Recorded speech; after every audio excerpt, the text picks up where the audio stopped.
یعنی اب ذہن میں رکھیے گا، ہم آپ کے سامنے میں بات کہا کرتا تھا کہ مارشل اب نہیں لگنا، اب نہیں لگنا، مارشل لگانے کی ضرورت نہیں ہے. لوگ یعنی اس وقت کہتے ہیں وہ بیگا کون سا مارشل، کس لیے مارشل لگانا ہے، کیا ضرورت پڑی ہے مارشل لگانے کی، بدنام بھی ہوتے تھے، باتیں ہی بڑی ہوتی تھی، اب کوئی ضرورت ہی نہیں ہے. اب تو ہر چیز ان دی لائن آف فائر ہے. اور یہ آپ نظام اسی طرح دیکھتے رہیں گے، اللہ کرے کہ یہاں بہتر ہو جائے. ٹائم صرف اتنا ہے. آپ نے کہا کہ اب یہ نہ وہ جو عدالتوں سے امید ہے کہ وہ شاید اس صورتحال سے جس میں ڈکی بھائی اور وہ جو ڈپٹی ڈائریکٹر ہیں لاپتہ ہوئے ان کو کوئی ریلیف مل سکے. یہ اگر ریلیف اچھا چوئی صاحب کوشچن یہ نہیں ہے. میں تو آپ کے سامنے ہمیشہ کہتا ہوں کہ پاکستان ایک ایسا ملک ہے جہاں نیا پرانے کو مار دیتا ہے، اور یہ اسی طرح چلنا ہے. یعنی آپ یہ کہیں کہ یہ چیزیں بہتری کی طرف چلی جائیں، مجھے نہیں نظر آتی ہیں. مختلف یعنی جب میں یہ حالت ہو رہی تھی نا ساری، تو میں پروفیشنل وکلا اور کئی لوگوں کو میں کہا کرتا تھا، میں کہ یار میں کچھ اور دیکھ رہا ہوں. کہتے نہیں نہیں سب ٹھیک ہو جائے گا. اب آنے تو دیں 26ویں ترمیم. سب اب کچھ وہ جو ٹھیک ہو 26ویں سب کچھ ٹھیک تو ہو گیا ہے سر. وہ وہی بات کرتے ہیں. میں پہلے دن سے جو بات کر رہا تھا، اور میں نے آپ کے سامنے مثالیں دے دی ہیں، اور میں نے تجویز آپ کے سامنے دے دی ہے کہ 27ویں کی آواز پھر یار بڑا فائدہ ہے یار.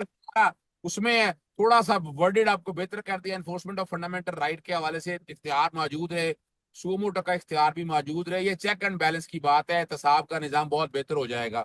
لیکن ساتھ جو ایپلیٹ والا معاملہ ہے نا، اس کو آپ سیپریٹ کر لیں. یعنی اس کا طریقہ کار کیا ہے. ہائی کورٹ فوجداری کیسز میں یا دیوانی کیسز میں جو فیصلہ کرے، کارپوریٹ کیسز یا ٹیکس کے کیسز جتنے بھی ہیں نا، ان سب کو آگے چیلنج کرنے کی اپیل کا جو فارمیٹ ہے نا، وہ آپ پکڑ کے ایک نیا کوڈ بنا دیں. یہ جتنے ججز آپ نے نئے بھرتی کیے سارے کو ڈال دیں وہاں پر. یعنی ویسے تو کئی ججز ایسے ہیں جو آئینی معاملہ ڈیسائیڈ کرتے ہیں، لیکن میں کئی ججز کو جانتا ہوں جنہوں نے ہائی کورٹ میں کتنا کام آئینی بینچز کے حوالے سے کیا ہے یا کانسٹیٹیوشنل چیزیں سنی ہیں، ہم سب کو پتا ہے. تو یہ ایک ایسی چیز ایسی ہوگی جس سے الٹیمیٹلی جو ہے نا آپ گول بھی اچیو کر لیں گے، اور وکلا برادری جو چاہ رہی ہے وہ بھی ہو جائے گا. لیکن اس وقت وکلا برادری پروفیشنل وکیل وہ اب سمجھ آ رہی ہے، اب سمجھ آ رہی ہے ان کو کہ یہ کیا کچھ ہو گیا ہے. عام بندے سے پوچھ کے دیکھیں نا حال کیا ہو گیا ہے یہاں پر. یہاں پروفیشنل اب لوگوں کو اب سمجھ آ رہی ہے اس بات کو. چلیں آگے چلتے ہیں. جی سر، لوگوں کو سمجھ آ رہی ہے، اور مطیع اللہ جان کو بھی سمجھ آ رہی ہے کہ آج اسداد دہشت گردی کی عدالت نے ان کی بریت کی درخواست مسترد کر دی اور کہا ہے کہ جو پولیس گواہان کے بیانات ہیں وہ اپیرنٹلی قابل اعتماد نظر آتے ہیں. کیا کہیں گے سر؟ چوئی صاحب مجھے ایمان میں زاری ملی تھی، تو جب یہ کیس ان کے اگینسٹ ہوا تھا نا، تو میں نے بھی انہیں کہا تھا اور مطیع جان صاحب کے حوالے سے تھا کہ آپ 265 ڈی کی درخواست دیں، کہ جو ایویڈنس ساری سامنے رکھی ہے 265 ڈی نہیں بنتا. سارا کچھ میڈیا نے دکھا دیا. کون سی یعنی یہی اسی چیز کو روکنا چاہتا ہوں میں. اگر تو جرم کیا ہے نا کوئی حرج نہیں ہے، لیکن یہ جو پولیٹیکل وکٹمائزیشن کا چیپٹر ہے نا، جو سیاستدان کل کر، یعنی پہلے صرف ہوتا تھا یہ سیاستدانوں کے لیے استعمال ہوتا تھا یہ طریقہ کار، اور یہ ایک گورنمنٹ آتی تھی دوسرے کا تماشا دیکھ رہی تھی، دوسرا بعد میں آتی تھی، ختم ہو جاتا تھا. اور میں تو اس وقت بھی کہہ رہا تھا کہ سیاستدانوں کو سمجھ آنا چاہیے. آج یہ سارے سسٹم کو سامنے رکھ کے تمام سیاستدانوں کو پھر سمجھ آنا چاہیے کہ یار یہ طریقہ کار روک دیں، بہت ہو گیا، پرانے طریقے ہیں. جو سب کچھ ہے ہر ایک کو پتا ہے کیا ہونا تھا. یعنی کیا ملے گا، کیا اس سے جگ ہسائی ایک علیحدہ ہو رہی ہے، پوری دنیا میں بدنامی ایک علیحدہ ہو رہی ہے.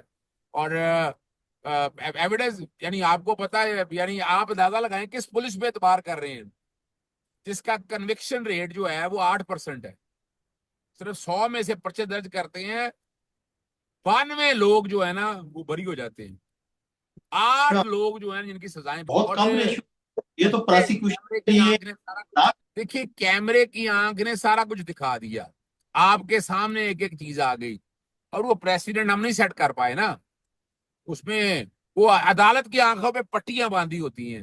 وہ کہتے ہیں ہمارے سامنے ایویڈنس تم لے کے آؤ، تم لے کے آؤ، تمہارا کام ہے ایویڈنس لے کے آنا. اور ایویڈنس یاد ہے آپ کو، وہ ماڈل ٹاؤن تھانے کی یاد ہوگی بات، کہ ماڈل ٹاؤن اپنا تار القاضی صاحب کے والے وہ ایویڈنس آنے نہیں دی ریکارڈ کے اوپر. وہ جی پھر میں نے آئیڈیا دیا تھا کہ میں کیا اس کی ایک GIT بنائیں. GID بنا کے ایویڈنس تو کٹھی کر لینا. ایویڈنس آپ کا سرکاری ایویڈنس آپ کے پاس ہے کہاں سے آنی؟ اچھا میں کہاں سے لے کے آؤں یار؟ نہ میرے پاس پولیس کے روزنامچے نہ کال کا ریکارڈ میرے پاس کہاں آنا ہے. وہ جب GID کے اندر ایویڈنس کلیکشن کے حوالے سے جب بات شروع ہوئی انہوں نے کہا یہ تو ہو نہیں سکتا, FIR درج ہو چکی ہے, یہ نہیں ہو سکتی اب. اور پھر وہ اس دن کا رکا آج تک نہیں سامنے آ سکا. تو یہاں بھی جو بات ہے نا, مطیع اللہ جان کو چاہیے کہ اس کیس کو, اس معاملے کو چیلنج کرے ہائی کورٹ کے اندر. ہائی کورٹ پھر آپ کہیں گے اسلام آباد ہائی کورٹ جانا ہے, تو کوئی بات نہیں. پھر کیا ہوا, سسٹم میں رہ کے لڑنا ہے نا. آپ اس والے فیصلے کو, وہ فیصلہ میں نہیں سمجھتا. ابھی کچھ اور معاملات میں نے درخواستیں دی ہیں. ہمارے ہاں ججز کو پھر اگر انصاف کا نظام قائم کرنا ہے تو سیکھے نا حضرت عمر فاروق رضی اللہ تعالیٰ عنہ. اور انگلش جسٹس سسٹم کو دیکھ لیں. انگلش جسٹس سسٹم سے بہت کچھ آپ سیکھیں گے اور اس کے فائدے بہت بہتر ہو جائیں گے. لیکن الٹیمیٹلی جو ہے نا ان میں, جیسے فرد جرم عائد ہو گئی ہے اپنا ہادی علی چٹھا اور ایمان مزاری کے حوالے سے, انہیں 265D کی درخواست کا مجھے تو نہیں پتا انہوں نے فائل کی یا نہیں کی. ان کو بھی وہ چیلنج کرنا چاہیے اور مطیع اللہ جان کو بھی یہ چیلنج کرنا چاہیے ہائی کورٹ کے اندر. جی, ان کو یہ نہ ہائی کورٹ کے اندر چیلنج کرنا چاہیے. اگلے موضوع کی طرف چلتے ہیں. مولانا فضل الرحمان صاحب پھر تھوڑا سا جسے وہ کہا کرتے ہیں کہ زمین کو گرم کرنا شروع کیا ہے انہوں نے, اور محترمہ مریم نواز صاحبہ کے حوالے سے کوئی بیان داغا ہے. یہ مولانا صاحب کے کلرز جو ہے نا وہ بدلتے رہتے ہیں, یہ کیا یہ معاملہ ہے سر؟ دیکھیں مولانا صاحب جو ہے نا وہ پاکستانی سیاست کو بڑی آسانی سے سمجھ چکے ہیں. انہیں سمجھ آ گئی ہے پاکستانی سیاست کے ڈائنامکس کیا ہیں. وہ میدان کے کھلاڑی ہیں اور میدان کے اندر ہی جا کے لڑنا چاہتے ہیں. ٹھیک ہے نا, وہ طریقہ دیکھیں پاکستانی سیاست ہے یہی. اگر رسول کا مجھ سے پوچھتے ہیں نا, پاکستانی سیاست یہی ہے کہ گفت و شنید جاری رہنی چاہیے. ڈسکشن, جیسے میں آپ کے سامنے پاکستان تحریک انصاف کی پالیٹکس کے 3 میں بڑے فلاؤ کہتا ہوں. آج ابھی میرا پہ سلمان راجہ صاحب ملے تھے, اپنا شوکت بسرا وہاں ملا ہوا, تو میں ذکر کر رہا تھا وہاں پر. اور میرے ایک سیاسی استاد ہیں سید منظور علی شاہ گیلانی, سیاست بڑی سیکھی ہے میں نے ان سے. یہ جی اصل میں لیفٹ کے آدمی ہیں, لیفٹ جی کے آدمی, آج بھی لیفٹ کے آدمی ہیں, لیکن رائٹ پہ کبھی کبھی بیٹھ گئے. آپ تو گلا کرتے ہیں کہ آپ رائٹ پہ کیوں بیٹھتے ہیں. وہ کہتے ہیں سیاست کا رخ یہی ہے کہ آپ کو میدان میں رہ کے لڑنا ہے. میدان میں تو مولانا فضل الرحمان جو ہے نا وہ میدان میں لڑنے والے وہ جو اپنا نا ایئر مارشل اسکر خان نے جو تحریک اسلال کی سیاست سکھائی تھی نا, وہ اور چیز تھی. اب وہ والی سیاست کے نہ رموز ہے نہ اوقاف ہے. اب کیا ہے بھائی, سسٹم میں رہیں ساری جماعت, یعنی آپ نے اسی میں رہنا ہے. تھوڑی سی ان کی مان لی, تھوڑی سی اپنی کی مان لی. پاکستانی سیاست کا کھیل یہی ہے. اس لیے مولانا فضل الرحمان جو ہیں وہ کامیاب ہیں. کبھی حکومت بنا لیتے ہیں, کبھی اپوزیشن میں ہوتے بھی سامنے رہتے ہیں. تو اب آگے وجہ یہ میں نے آپ کو کہا تھا کہ نومبر کے بعد جو ہے نا حالات چلے نہیں. اب KPK میں گورنمنٹ تو آپ کو مل نہیں سکی. وہ یعنی طاقت کا توازن برقرار رکھنا, کسی کو اتنا طاقتور نہیں بنانا کہ کل اس کو اتارنا مشکل ہو جائے. تو یہ ان جو طاقتور یہاں بیٹھے ہوئے ہیں, طاقتور سے مراد یہ ہے نون لیگ اگر بیٹھی ہے, پیپلز پارٹی اگر بیٹھی ہے, تو ان کو بتانا ہے کہ تم طاقتور نہیں ہو, تمہارے سارے کچھ اور ہیں, تمہارے پیچھے کچھ اور ہیں. تو اس لیے تم یہ مت سمجھو کہ تم طاقتور ہو, تو تمہارے اندر سے ہی کچھ لوگ ایسے آئیں گے تمہیں پلٹ کے رکھ دیں گے. مولانا فضل الرحمان صاحب یہ رکھتے ہیں, یہ ہنر رکھتے ہیں, یہ گر رکھتے ہیں کہ وہ میدان میں بھی کھڑے ہو اور اپوزیشن کی بھی باتیں, آج جتنی سخت باتیں کی ہیں انہوں نے, جو اور سخت باتیں کریں تو وہ گھر ہی نہیں جا سکے گا. لیکن وہ کرتے ہیں, مسئلہ کوئی نہیں ہے. اب پاکستانی سیاست کا جو رخ ہے نا, یہ آپ کے سامنے نومبر تک چیزیں بڑی کلیئر ہوں گی. یہ خرم ذیشان PTI کے بڑی بھاری اکثریت سے سینیٹر منتخب ہو گئے. چاہیے ووٹ انہیں صرف 73 تھے, لے گئے یعنی کہ 90 کے قریب. تو کیا کہیں گے سر یہ اس کامیابی کو؟ دیکھیے میں تو آپ کو پہلے بھی کہہ دیا تھا, کامیابی ہے ان کی, تعداد ان کی زیادہ ہے سینٹ کے اندر. اور وہ جو اس وقت سینٹ کے الیکشن ہوئے تھے علی مین گنڈا پور نے, وہ جس طرح سے کیے تھے آپ کے سامنے موجود ہے. تو یہ تو ان کا لیکن نا میجورٹی ہے, 2/3 اکثریت رکھتی ہے. تو 2 سامنے رکھتے ہوئے انہوں نے ایک اچھا فیصلہ, دیکھیں میں آپ کو پہلے بتاؤں, آپ کو میں نے اس وقت کہا تھا سیاست کا رخ یہی ہے. آپ ایجیٹیشن بھی کریں, لیکن آپ میں سے کچھ ایسے لوگ ہوں جو سیاسی جماعت, میں آپ آج سے نہیں کہہ رہا, یہ میں تحریک تحفظ آئین پاکستان کو کھلا ہاتھ نہیں دیا. انہیں چاہیے تھا جماعتوں سے ملے, سیاسی جماعتوں سے بیٹھ کے گفتگو شریک کریں, ان کو کوئی مینڈیٹ دیں. آپ سوشل اسٹریٹجی آپ کی علیحدہ ہے, لیگل اسٹریٹجی کی ناکامی کی وجہ بھی یہی ہے, آپ اگریسو نہیں ہیں.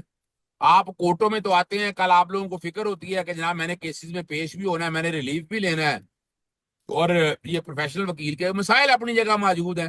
لیکن یاد رکھیے گا, وہ اپنا اگر یاد ہو ان دوروں میں ہمارے جتنے یہ سارے ہمارے بڑے پاکستان بار کونسل کے ممبر یا وکلا میں انکلوڈنگ فاروق ایچ نائک, وہ پیش بھی ہوا کرتے تھے, سخت باتیں بھی کیا کرتے تھے, اسمبلی کے اندر بھی کیا کرتے تھے, باہر آ کر بھی کیا کرتے تھے. تو یہ اسٹریٹجی میں آج بھی سمجھتا ہوں کہ یہ اسٹریٹجی جو ہے نا اسٹائل میں بدلنی پڑے گی. آپ کو پولیٹیکل اسٹریٹجی میدان کے اندر رہ کر کھیلنی پڑے گی نا, کہ آپ کو نہیں کہہ رہا ہوں میں. دیکھیں آپ کو پتا ہے میں پہلے دن سے ایک بات کر رہا تھا, مجھے جب اس وقت الیکشن میں جب جیت گئے تو میں نے کہا تھا پیپلز پارٹی کے ساتھ مل کر حکومت بنانی چاہیے. بہت سے پی ٹی آئی کے لوگوں نے بڑا برا منایا. میں کبھی وہ آپ کا ذہن ہے, وہ آپ کا یہ کہنا ہے. ذرا مکینکس دیکھیں آپ اگر سسٹم کے اندر رہ کر, یعنی جو آپ اتنا برا حال دیکھ رہے ہیں, آپ اگر گورنمنٹ میں آئے ہوتے تو ان میں سے کئی چیزیں سیٹ دیکھنا حکومت چلانے کے لیے آگے جو انفورسمنٹ ایجنسیز ہے, چاہے ایف آئی ہے, چاہے پولیس ہے, نیب ہے, یہ ساری اس طرح اگریسو تو نہ ہو پاتی کیونکہ آپ حکومت میں ہوتے. تو کافی حد تک چیزیں آپ کنٹرول کر لیتے ہیں ان چیزوں کو, اور آپ ہائی مورل گراؤنڈ پہ کرتے ہیں. تو کرپشن پہ ہم کوئی سودے بازی نہیں کریں گے, کس نے روکا آپ کو, بالکل آپ کر سکتے تھے. تو میں آج بھی سمجھتا ہوں کہ پاکستان پیپلز پارٹی کے ساتھ, دیکھیں میں نے اور بھی باتیں آپ کے سامنے بڑی رکھی ہیں, بہت سی چیزوں پہ اعتراض ہوگا, اور میں کئی جگہ بیٹھے نا پیپلز پارٹی کے کچھ لوگ بیٹھے ہو نا, تو میں انہیں ایک بات کہہ رہا ہوں کہ دیکھیں یہی فرق ہے کہ ذوالفقار علی بھٹو, محترمہ بے نظیر بھٹو, ان کا سیاست کا اپنا ایک طریقہ کار ہے, اور وہ ابھی جتنی آپ نے زیادتیاں دیکھی ہیں پیپلز پارٹی ان کو سپورٹ نہیں کرتی. ٹھیک ہے حکومت کا حصہ تھی, ہم نے آ کر باتیں نہیں کرتی تھی, گورنمنٹ کے اندر بھی موجود ہے, انہوں نے اپنے اوپر لائبلٹی نہیں لی. ساری لائبلٹی کس کے اوپر آئی, مسلم نون کی آئی. مسلم لیگ آئی, they have asked for it, انہوں نے اپنے ذمہ لے لیا سارا کچھ. اور وقت کے ساتھ ساتھ آپ دیکھیے گا کیا ہونا ہے وہاں. تو میں آج بھی کہتا ہوں کہ پیپلز پارٹی بڑا انٹیلیجنٹ کھیلی ہے اور انٹیلیجنٹ دیکھ رہی ہے. اختلافات اپنی جگہ ہیں. پاکستان کے اندر دیکھیں کرپشن کا نیریٹو ختم ہو گیا, دفن ہو گیا. اتنا عرصہ کرپشن کی جنگ رہی, یعنی دو حکومتیں جو ہیں, نواز شریف کی گئی, بے نظیر کی حکومت گئی, عمران خان صاحب کی حکومت گئی, اور ساری. اور میں نے ایک بات آپ کے سامنے چوائس صاحب ایک اور رکھی تھی کہ پاکستان میں سیاست کے ڈائنامکس جو ہے نا, وہ پہلے 20-22 میں حکومت ہوتی تھی, ضیاء الحق کے دور سے لے کر مشرف تک کے دور میں. 18ویں ترمیم آ گئی تو 3.5 سال چلا گیا, 3-3.5 سال, 4 سال, کسی وزیر اعظم کو مدت پوری نہیں کرنے دی. وہ چاہے نواز شریف ہے, چاہے یوسف رضا گیلانی ہے, چاہے عمران خان ہے, کسی جی کو بالکل. مدت پوری. تو یہ سمجھ آ جانا چاہیے نا کہ سیاست کے ڈائنامکس پاکستان کے اندر کیا ہے. تو وہاں مولانا فضل الرحمان گراؤنڈ پہ اپنی طور پر ٹھیک کھیل رہے ہیں, اپنے کام بھی کروا رہے ہیں, انجوائے بھی کر رہے ہیں چیزوں کو. پاکستان میں آئیڈیلزم کا کوئی دور نہیں ہے, نہ آ سکتا ہے نہ آئے گا. میں بھی خوش فہمی میں مبتلا تھا کہ یہاں آئیڈیلزم کا دور آ جائے گا, بہتری کی طرف چیزیں چلی جائیں گی, پر میں نہیں دیکھ رہا جی. سر آپ نے بالکل درست کہا کہ مولانا فضل الرحمان سیاسی لحاظ سے میدان میں کھڑے ہو کر کھیل کا حصہ بنتے ہیں جو بھی صورتحال ہو. جی سر, آخری ہمارا موضوع یہ ہے کہ سہیل افریدی وزیر خیبر پختونخوا کی آج بھی عمران خان سے ملاقات نہیں ہونے دی گئی, اور جس کے رد عمل میں انہوں نے اسٹیبلشمنٹ کو ایک پیغام دیا ہے. ہمارے ناظرین کو بتائیے کہ وہ پیغام کیا ہے. اچھا یہ میرے منہ سے سننا چاہتے ہیں, ٹھیک ہے. دیکھیے میں پھر عرض کروں آپ کو, آپ ذرا ایک چیز ذرا ذہن میں رکھ لیجئے گا. سہیل افریدی جو ہے نا میڈیوکر فیملی سے ہے, اور اس طرح کے لوگ کم آتے ہیں یہاں آگے. وہ اپنے بلبوتے کے اوپر یا جس یعنی یہی فرق ہے پاکستان تحریک انصاف میں. ایم کیو ایم میں اس طرح کے لوگ آگے آئے تو باقی کسی سیاسی جماعت میں اس طرح کے لوگ نہیں آتے. یعنی یہ کم از کم عمران خان کا یہ ایک ایڈوانٹیج ہے کہ وہ ایک ایسے شخص کو آگے لے کر آگے ہیں, ٹھیک ہے نا جی. اور وہ ایک نوجوان نسل کا نمائندہ ہے. اور میں نے کئی باتوں میں انڈائریکٹ طریقے سے آپ کو بتایا تھا کہ اگر روکنا ہوتا تو روکا جا سکتا تھا. انہوں نے وہ بنیادی طور پر جو ایک بات کہی ہے، انہوں نے کہا خیبر پختونخوا ایک لیبارٹری نہیں ہے، ٹھیک ہے نا، جو جس کے مرضی ہو وہ تجربہ کرے، ٹھیک ہے نا جی، اور 32 بند کمروں میں فیصلے کرتے ہیں، صوبے کی چیف ایگزیکٹو کے بغیر پالیسی نہیں بن سکتی ہے۔ انہوں نے پورا ایجنڈا سارا سامنے رکھ دیا، اور یہ اب یہاں کیا کرتے ہیں یا کیا ہونا ہے، کیا اس پہ عمل ہوگا یا نہیں ہوگا عمل درآمد، انہوں نے اپنے لائن آف ایکشن دے دی ہے۔ لیکن یہاں بات پھر سمپل سی ہے کہ ابھی تک ہم پارلیمان کو اعتماد میں نہیں لے رہے۔